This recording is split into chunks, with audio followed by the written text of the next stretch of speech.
एक एग्जाम होता है आईआईटी जेईई का। आई होप आप सबको पता होगा एक एग्जाम होता है आईआईटी जेईई का। तो क्या हुआ था ना कि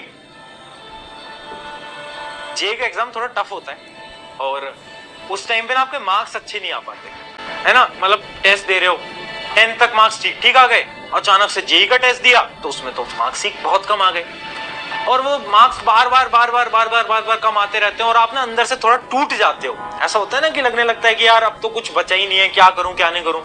और वो कहने की बात है कि लड़के नहीं रोते बट लड़के बहुत रोते हैं, ठीक है। तो उस टाइम पे तो मैं भी बहुत रहा और एक समय पता है ऐसा आ जाता है कि आपको रोने के लिए भी ना जगह ढूंढनी पड़ती है। कभी बाथरूम में जाकर रो रहे हैं, कभी अपने कमरे की कुंडी लगाकर रो रहे हैं, क्योंकि वो आंसू पेरेंट्स को दिखा भी नहीं सकते, घर वालों को दिखा नहीं सकते, वरना पूछेंगे क्या हुआ। अब उनको क्या बताएं कि यार थक चुका हूं मैं इस जिंदगी में, इतनी बार फेलियर देख देख के थक चुका हूं मैं, और रोना आ जाता है। तो उस समय पर ना पेरेंट्स को कुछ चीज बता पा रहे थे और चीजें भी बहुत सारी चलती हैं। तो उस समय मैं आपको बताता हूं, एक वो होता है ना सेल्फ बिलीव, खुद पे भरोसा रखना।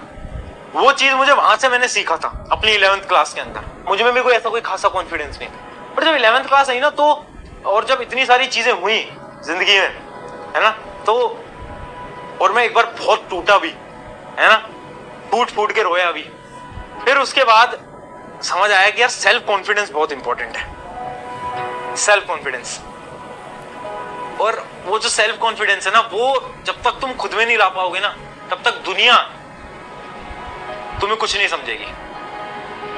दुनिया तुम्हें कुछ नहीं समझेगी, हर कोई तुम्हें इग्नोर करेगा, हर कोई तुम्हें इग्नोर करेगा, बोलेगा ये क्या है, कुछ भी तो नहीं है, इसको इग्नोर करो। बट उस समय पर एक चीज ठान ली थी, और तुम भी ठान लेना कि जिसने इग्नोर करा है, जिसने ये व्हाट्सएप पे इंस्टाग्राम पे तुम्हें सीन पे छोड़ा है ना, एक समय ऐसा भी आएगा जब वो लोग तुम्हें मैसेज करेंगे और तुम उनका रिप्लाई नहीं करोगे। एक समय ऐसा आता है ना। तो वो सारी चीजें होती हैं, बट वहां से बस मैंने एक चीज सीखी कि सेल्फ कॉन्फिडेंस लाना बहुत जरूरी है। और वो बस मुझे सेल्फ कॉन्फिडेंस आया, मैंने शीशे में खुद को देखा, मैंने कहा यार भाई रिजल्ट ही तो, मतलब मार्क्स ही तो कम आए हैं, अगले में करेंगे। अगला टेस्ट दिया, फिर मार्क्स कम आ गए, है ना। तुम्हें ऐसा लग रहा होगा कि अगले में ज्यादा, नहीं, अगले में कम आ गए। 7 टेस्ट दिए, 7 के 7 में नंबर कम। जब भी रिजल्ट आता था ना, सामने शीशे के सामने जाकर खड़ा होता था। हमारा ना बाथरूम था, उसके अंदर ऐसे शीशा लग रहा है, सबके में लगा होता, उसके सामने जाकर खड़ा होकर देखता था कि यार क्या चल रहा है जिंदगी के अंदर। और बस धीरे धीरे चीजें चलती रही। बहुत बार लगा कि कुछ नहीं हो पाएगा, और फिर एक समय पर सोच लिया था कि अब कुछ हो ना हो, खुद पे भरोसा नहीं छोड़ना। चाहे पेरेंट्स को मुझ पे भरोसा नहीं है, रिश्तेदारों को भरोसा नहीं है, फर्क नहीं पड़ता, मुझे खुद पे भरोसा होना चाहिए। और वो खुद पे भरोसा आ गया ना, बस फिर चीजें सारी हो गई। फिर जेईई का एग्जाम भी क्रैक हुआ, आईआईटी की सीट भी मिली, मतलब सारी चीजें हुई हैं। तो वो एक सेल्फ कॉन्फिडेंस वाली चीज होती है।